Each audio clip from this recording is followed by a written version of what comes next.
Audio Jungle.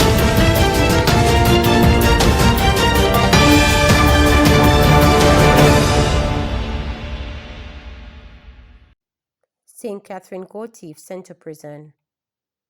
St. Catherine resident Lincoln Garden, who pleaded guilty to stealing 4 goats, was yesterday sentenced to 16 months and 18 days imprisonment in the parish court.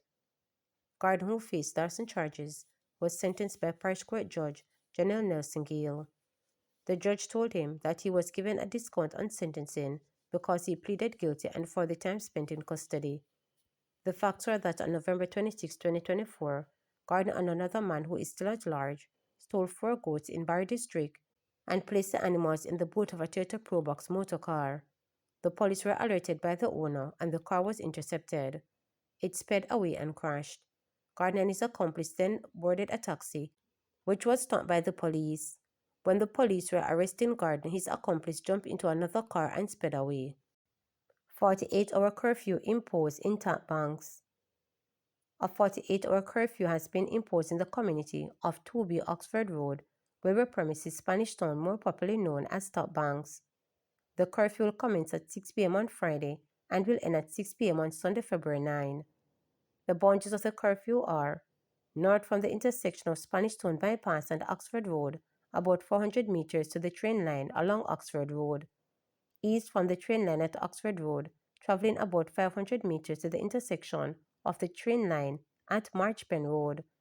South from the intersection of the train line at Marchpen Road and Spanish Town Bypass, about 400 meters to the intersection of Marchpen Road and Spanish Town Bypass.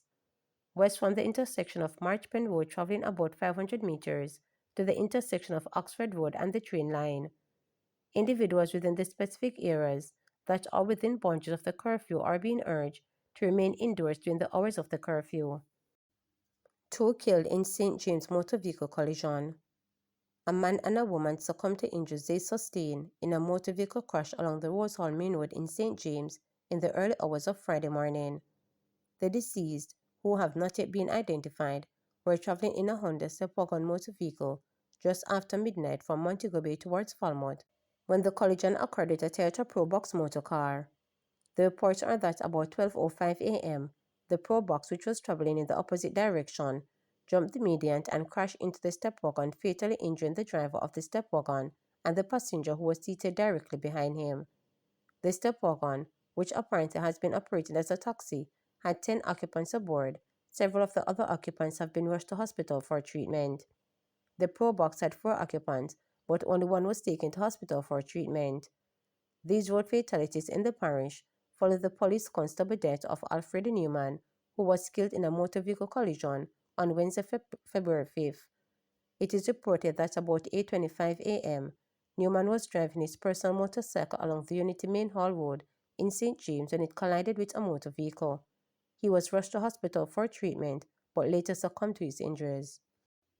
JUTC adds 2 more rural routes.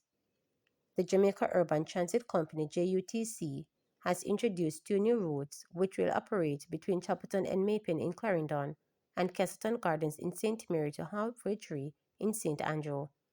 Route number 504, which will operate between Chapelton and Maypen, started on February 5th, while Route 52B, which connects Castleton Gardens to Halfway Tree, commenced on February 3rd.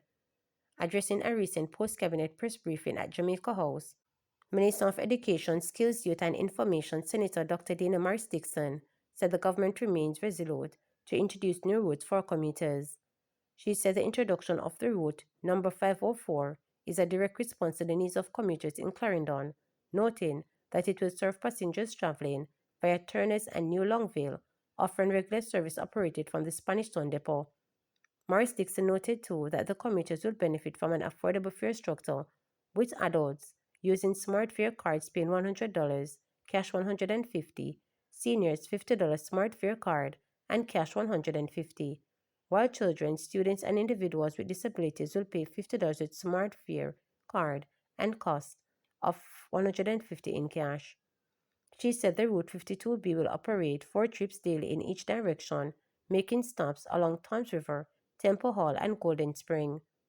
Students, children, and individuals with disabilities will pay $20 using the smart fare card and cash $100, while senior citizens will pay $25 with SmartFare card and cash of $100.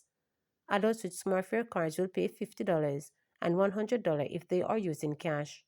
The minister also noted that a few weeks ago, service began from St. Thomas to Kingston. OIC Commissioner expresses concern about data breaches. The Office of the Information Commission, OIC, has expressed concern over the increased number of data breaches reported in the public domain during the past several months.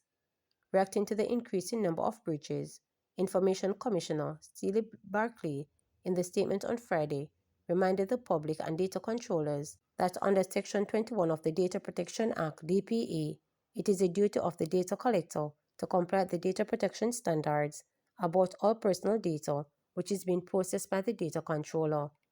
Likewise, data controllers shall report contraventions of the data protection standards and security breaches to the Information Commissioner within 72 hours of initial discovery, and data controllers shall notify each data subject whose personal data are affected by the breach within a prescribed time, being 72 hours in accordance with the Data Protection Regulations 2024.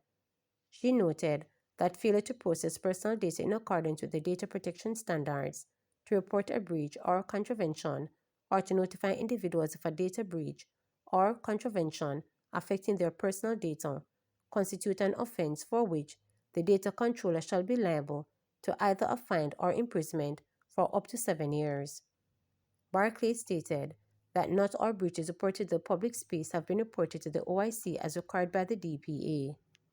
She is reminding data controllers who have experienced but not yet reported breaches to the office that it is in their interest to do so as a matter of urgency so that members can be treated as appropriate. The Commission notes further that the most of the breaches reported to the OIC have resulted from malicious acts by third parties with damage to the data controller, data processor, or the data subject. Others have been due to accidental or negligent acts by the employees or other agents of the data controller, such as sending emails with the incorrect attachments. While the Commissioner has not commented publicly on the specific breaches reported to the OIC or various media, the office has responded by requiring data controllers to account for the measures in place to mitigate the risk of breaches, reduce their impact, and implement additional security measures to prevent further breaches. The Commission has also issued directives where necessary for data controllers to note affected individuals whose data have been compromised or to provide support to them. The enforcement provisions have generally not yet been brought into effect to enable the prosecution of offense under the Act. However, the OIC is urging data controllers to be mindful of the high costs, though loss in income or profit for reputable damages that can be suffered as a result of their failure to protect personal data. Further, the Commissioner, as part of the effort to empower data subjects, has highlighted their right under the DPA to seek compensation via civil proceedings for damage and distress suffered due to the breach. The OIC says it remains committed to enhancing data protection and privacy through continuous monitoring, enforcement, and public awareness initiatives, and providing guidance to data controllers to strengthen their data protection practices, even as we continue to build out our nascent office. The OIC, as a regulatory authority established under the DPA, is mandated to, among other things, promote good practice in the processing of personal data and monitor and enforcing compliance with the DPA. The DPA outlines general principles for the treatment of personal data relating to an individual by data controllers. Remember to subscribe, like, share, and click the notification bell for daily updates.